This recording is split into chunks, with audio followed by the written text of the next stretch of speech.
the Chemical Brothers is a combination of breakbeats, acid bass lines, and early hip-hop vocals.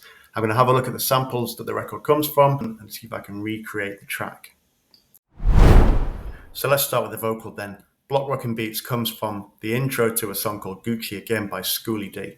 It came out in 1989 and it's just kind of him chatting before he really gets into the record. I don't know if y'all heard about it or not, but Schoolie D is back with another one of those Block Rockin Beats. Schoolie D is one of those guys who's kind of name-checked constantly by other MCs, but he's never really hit that top rank of people you might list as some of the most famous. Ice-T names him as a massive influence. A lot of people will say he's one of the first gangster rappers. He's probably most famous now for being the narrator and the person who does the soundtrack to Acqua Teen Hunger Force, which is a cartoon that I've never seen and looks absolutely insane. It's about like a milkshake and some fries having adventures. I don't know, man, that's not my era. The bass line for Block Rockin Beats is taken from a 1970s jazz funk record by the Crusaders called The Well's Gone Dry. There's a lot going on with this bass line. The Beastie Boys actually replayed it for a song called In Threes, which is on Check Your Head. But if you look at the music notation here, he's playing every third, 16th note, which is kind of a weird mathematical thing to do. It's very jazzy, very kind of, only makes sense when the drum beat kicks in. The Chemical Brothers kind of stripped all that away, used the same notes, and then made something that's a bit more obvious, a bit more ready for the dance floor. And the bass player, Wilton Felder, has got a CV that can rival anyone in music history, really. He played on the Jackson 5's ABC, he played on I Want You Back, and he played on Let's Get It On by Marvin Gaye. Just those three tracks. I mean, yeah. So as I mentioned, I'm going to take these samples and put them in an app on my phone, which is called Koala. If you don't know anything about Koala, I've got a bunch of videos where I talk about it. If you do know about Koala, you're probably sick of hearing me talk about it, so I'm not going to say anything now. If we take that vocal, drop it in as a sample, you do have to speed it up just a tiny bit to get it to fit into the tempo. And then we take the bass line, most of the notes of the bass line, resequence them. One of them needs to be pitched up to get that last note. But once we've done that, we get something like this. Okay,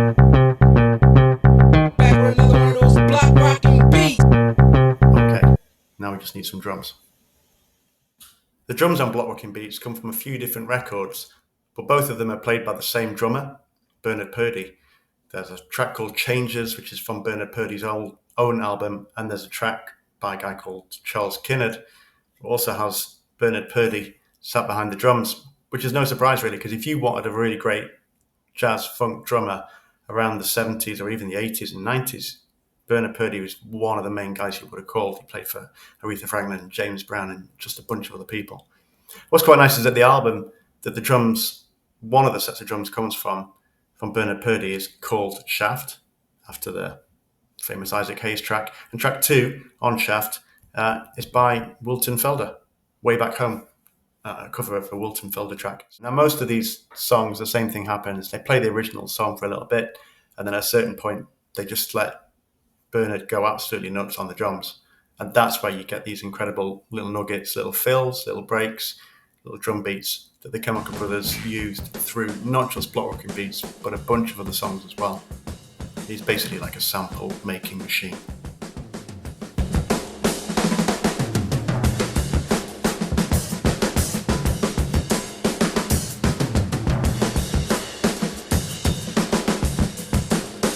So there are actually a couple more vocals on the record, and both of them are kind of from artifacts from hip-hop history. Few people doing it in the Bronx in New York, and they're doing it at block parties, they're doing it wherever they can get space. And see, a few of those things got recorded on cassette and were kind of handed around like holy relics among the people who were really into this music at the start. One of them is from where Grand Wizard Theodore was DJing and a couple of guys are MCing, and one of them at some point starts going, Puerto Rico, woo! Puerto Rico, Puerto Rico. I'll put the link in the comment in the description of this video because it's worth listening to. It's the sort of thing that if you heard it in 1982, this whole like section of the MCs rhyming over the top of Grand Wizard Theodore, it sounds kind of dated now, but it would have sounded like it came from another planet if you were around in 1982 and you hadn't heard this before. the MCs are constantly talking about how great the DJ is rather than how great they are, which is pretty interesting. And they keep banging on about like star signs and what Pisces should be doing in the crowd and Libras should be doing. It's really interesting. So the last vocal is really from the same sort of era, 1982, 1983. There was a club that was playing the kind of early hip-hop type music, or the music that went on to become hip-hop. Afrika Bambaataa started it. It was called the Zulu Beats Club. And when Afrika Bambaataa went to Europe to tour, he left it in the hands of a guy called Afrika Islam. Afrika Islam made the club blow up overnight. And when Afrika Bambaataa got back, there were like 2,000 people packing out the club. Around the same sort of time, they decided to buy some time on a radio station between 1 and 3 in the morning on a Wednesday, totally random slot. But it meant that they could then record those cassettes and hand them round. And again, it was just getting more and more buzz around this new type of hip-hop rap music. So that show on the radio was called the Zulu Beats Show. And there's a clip that's sampled in this Chemical Brothers track where it's pretty funny because Afrika Islam is basically waiting for an MC called Donald D to get his stuff together and start rhyming over a piece of music. Diddy Wop, and from Diddy City and E Love Allah. That's Afrika Islam's like frantically vamping, reading out messages from people who've called in, while you can almost like see him signaling, "Are you ready? Are you okay, ready?" Donald D. This next part is definitely on you, and if you're ready, ready. And then eventually the guy's ready. He says, "If you're ready, we're about ready to rock steady." And he comes in, and that little clip, "We're about ready to rock steady," is what the Chemical Brothers took.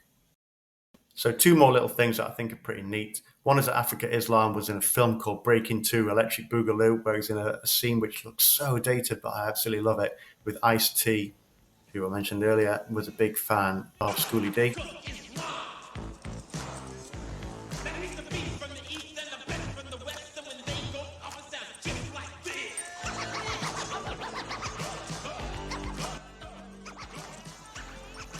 Amazing. And the other is that you might have heard the term Rocksteady before from the Aretha Franklin track, 1971.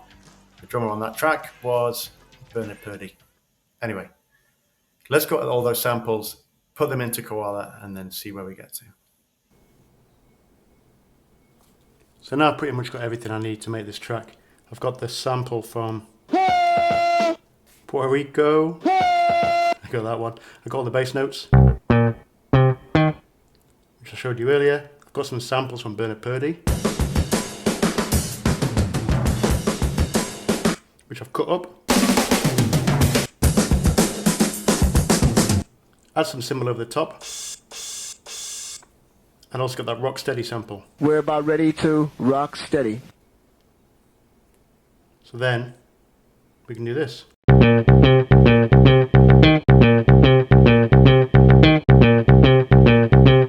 Back with another one of those Block Rockin Beats.